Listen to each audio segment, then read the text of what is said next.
নমস্কাৰ, মই হেমন্ত কাশ্যপ। এষ্ট্ৰলাইভ অসমৰ মাহেকীয়া ৰাখিবলৈ আপোনালোক সকলোকে স্বাগতম জনালোঁ।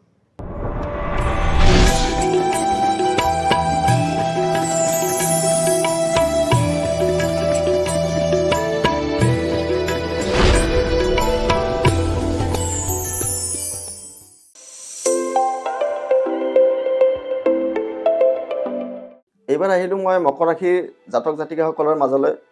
মকৰ ৰাশিৰ জাতক জাতিকাসকলৰ এই মাহটোত বিভিন্ন মধ্যমেদি আৰু বিভিন্ন জাগা দি আপোনালোকৰ শুভ ফল প্ৰদান হ'ব।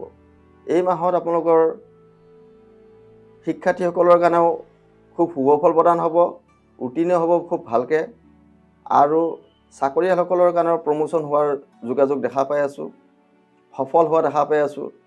কোনোবাই চাকৰিৰ কাৰণে যদি পৰীক্ষা দিছে তেওঁলোকে শুভ ফল প্ৰদান কৰিব। আৰু ব্যৱসায়ীসকলৰ মাজত এই মাহত বিভিন্ন মাধ্যমৰ যোগেদি ধন টকা পইচা আদান প্ৰদান হোৱাৰ যোগাযোগ দেখা পাই আছোঁ।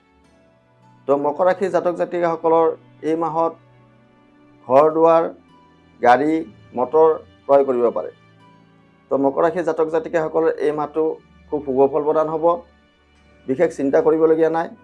তো এই মাহত এটা পূৰ্ণিমা আছে, ৩ মাৰ্চ, দৌল যাত্ৰা বা দৌল পূৰ্ণিমা বুলি কয়। তো নিশি পালন কৰিব, তো আপোনালোকৰ কাৰণে ভাল হ'ব। আৰু এই মাহত এটা চন্দ্ৰগ্ৰহণ আছে, কিন্তু ভাৰতত অদৃক্ষ, তাৰ বাবে কোনো ধৰণৰ খোৱা আৰোপ নাই। ৩ চ'ত বুধবাৰৰ দিনাখন ১৮ মাৰ্চ অমাৱস্যা আছে। অমাৱস্যাৰ নিশি পালন কৰিব। যদি শনি পাপ পীড়িত হৈ আছে বা শনিৰ দশান্তৰ দশা চলি আছে, তেনে কৰিলে আপোনাৰ শনিৰ অশুভ দুখসমূহ খণ্ডন হ'ব।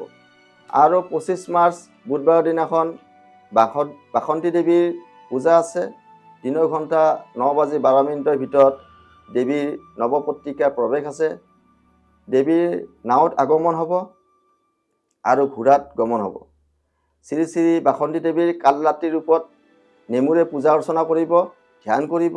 তেনে কৰিলে আপোনাৰ এই মাহটো শুভ ফল পৰিলক্ষিত হ'ব। ধন্যবাদ।